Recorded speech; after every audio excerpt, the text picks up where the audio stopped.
Deuteronomy, chapter 5. Moses summoned all Israel and said, "Hear, Israel, the decrees and laws I declare in your hearing today. Learn them, and be sure to follow them. The Lord our God made a covenant with us at Horeb. It was not with our ancestors that the Lord made this covenant, but with us, with all of us who are alive here today. The Lord spoke to you face to face out of the fire on the mountain. At that time I stood between the Lord and you to declare to you the word of the Lord, because you were afraid of the fire and did not go up the mountain." And he said, "I am the Lord your God, who brought you out of Egypt, out of the land of slavery.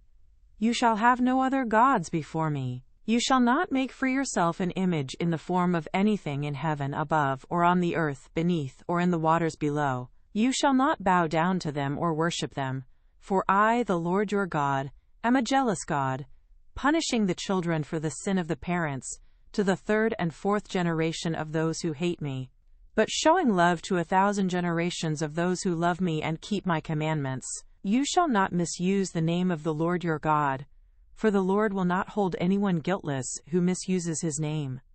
Observe the Sabbath day by keeping it holy, as the Lord your God has commanded you. 6 days you shall labor and do all your work, but the seventh day is a Sabbath to the Lord your God. On it you shall not do any work, neither you, nor your son or daughter, nor your male or female servant, nor your ox, your donkey, or any of your animals, nor any foreigner residing in your towns, so that your male and female servants may rest, as you do. Remember that you were slaves in Egypt, and that the Lord your God brought you out of there with a mighty hand and an outstretched arm. Therefore the Lord your God has commanded you to observe the Sabbath day.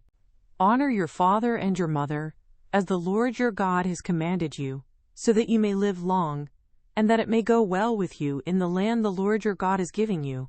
You shall not murder. You shall not commit adultery. You shall not steal. You shall not give false testimony against your neighbor. You shall not covet your neighbor's wife. You shall not set your desire on your neighbor's house or land, his male or female servant, his ox or donkey, or anything that belongs to your neighbor. These are the commandments the Lord proclaimed in a loud voice to your whole assembly there on the mountain from out of the fire, the cloud, and the deep darkness, and he added nothing more. Then he wrote them on 2 stone tablets and gave them to me. When you heard the voice out of the darkness, while the mountain was ablaze with fire, all the leaders of your tribes and your elders came to me. And you said, "The Lord our God has shown us his glory and his majesty, and we have heard his voice from the fire. Today we have seen that a person can live, even if God speaks with them. But now, why should we die? This great fire will consume us, and we will die if we hear the voice of the Lord our God any longer. For what mortal has ever heard the voice of the living God speaking out of fire, as we have, and survived? Go near and listen to all that the Lord our God says. Then tell us whatever the Lord our God tells you. We will listen and obey." The Lord heard you when you spoke to me, and the Lord said to me, "I have heard what this people said to you. Everything they said was good.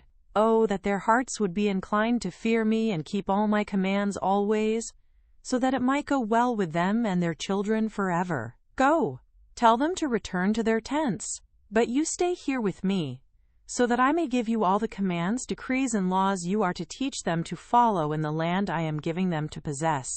So be careful to do what the Lord your God has commanded you. Do not turn aside to the right or to the left. Walk in obedience to all that the Lord your God has commanded you, so that you may live and prosper and prolong your days in the land that you will possess."